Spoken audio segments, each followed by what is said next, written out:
Hello, welcome back to Let's Play the Journeyman Project 3 Legacy of Time. Today will be a shorter episode, as we're really only here to grab one thing that we need to finish Atlantis.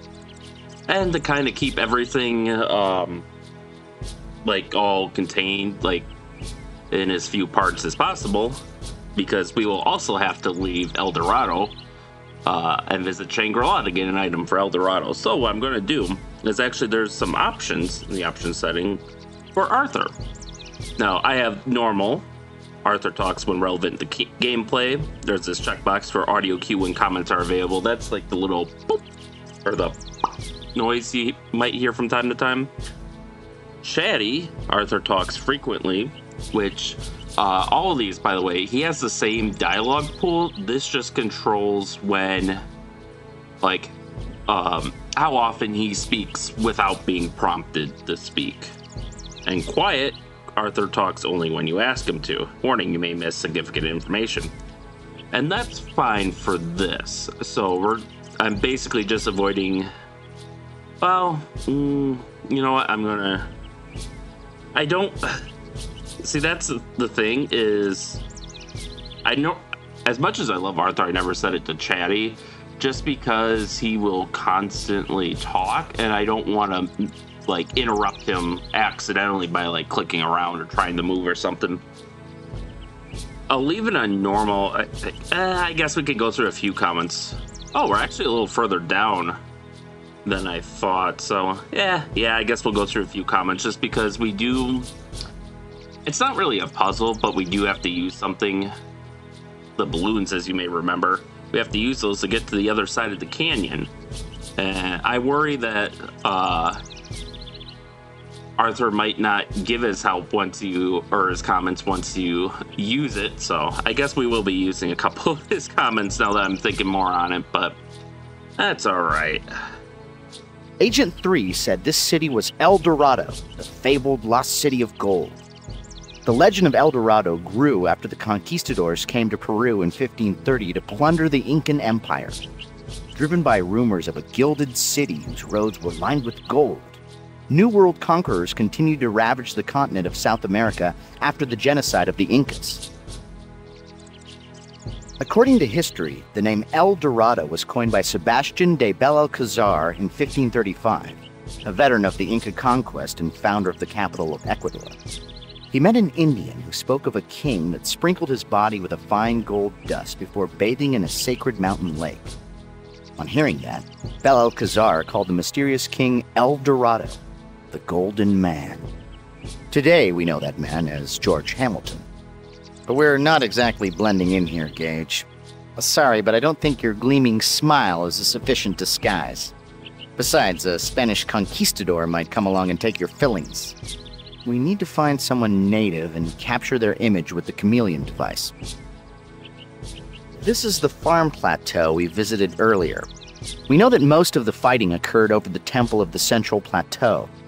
I think we should search there for the artifact. And that actually is pretty good advice, and that's actually where we have to go. Yep, there's that audio cue I mentioned. See those markings that carve across the mountains in the distance? Those remind me of the lines left behind by the Nazca Indians of Peru. In the arid plains nestled between Peru's Pacific coast and the Andean foothills, the Nazca left behind hundreds of mysterious intersecting lines that sprawled for miles over the landscape. The mystery of the Nazca lines was never solved. From the ground, the markings were too vast to be recognizable, but when viewed from the air, the lines form a baffling web of animal forms: spiders, birds, and dozens of seemingly random geometric patterns. Some extreme theories claim that the lines were runways for alien ships, while other authorities suggested that the Nazca had created a remarkable astronomical calendar. A group of 20th century scientists attempted to prove that the Nazca lines were too precise to have been created without aerial views. They believed the Nazca used simple flying devices, and to prove this, the scientists succeeded in creating a balloon made from only natural resources.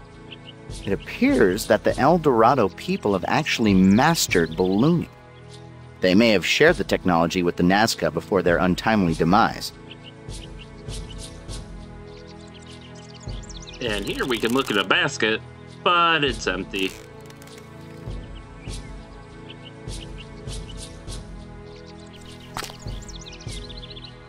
Alright, so as you can see, we have a nice balloon here, and we can better make out the iconography on the balloon itself now that it's not like half destroyed or covered in soot and ash. Those balloons rise along the rope rails to the other plateau.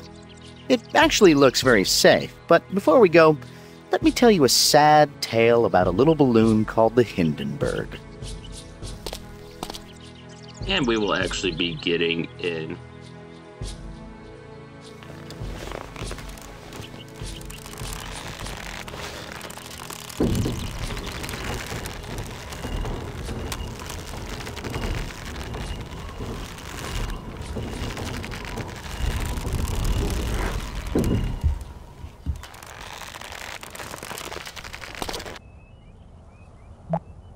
Fortunately, this is a common enough occurrence that no one is coming to investigate the sounds of us coming over.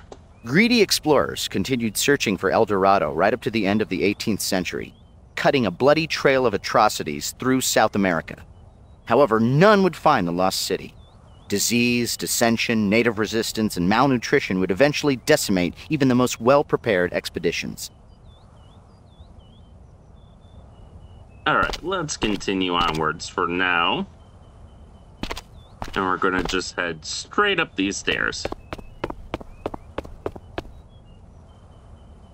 Oh, it doesn't let me do it in one nice long thing, but this is our final destination. You'll notice there's a person there.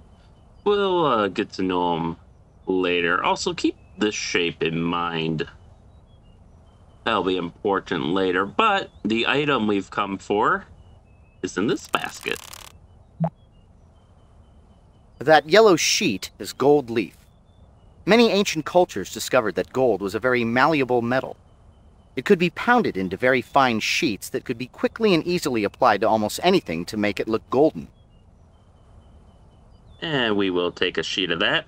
And if we read the item description, object analysis, item gold leaf, date found 28th of January 524 AD, location Andes Mountains. A finely pounded sheet of malleable gold. Once applied and smoothed, gold leaf will give an object a golden luster. Which sounds perfect for our little arts and crafts project back in Atlantis. So, that's honestly all we came here for. So we're just gonna head back to our starting point.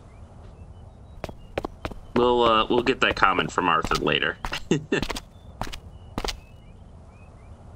But yeah, we got what we came for. I also do want to clarify something, because I know last episode I remember saying, wow, for once the videos look better than the images. And on my end, that's true. But I noticed that was not the case after I rendered and uploaded the video. So I don't know if like the noise reduction tools I'm using are just more efficient on the more static images, or what's going on there. In some cases they appear to be, I don't know if they're actually introducing noise, but just the way they reduce it results in kind of like a dimpling effect on like people in the live action sequences. It's a little weird, so I'll be playing with some settings for this video and see if I can't get the image quality come up a little bit. I mean, it's never going to be great. I mean, I'm blowing up a 640 by 480 video to fill a 3840 by 2160 screen, but I feel like it could be better, so look forward to that next time, as well as look forward to our trip back to Atlantis, where we will actually finish off Atlantis next time. So with that, thank you all for watching, and stay tuned for next time, and stay safe out there, and we'll see you then. Let me just save here with our gold leaf. I'm using the wrong keyboard, which thankfully did not stop my recording. All right, see you next time.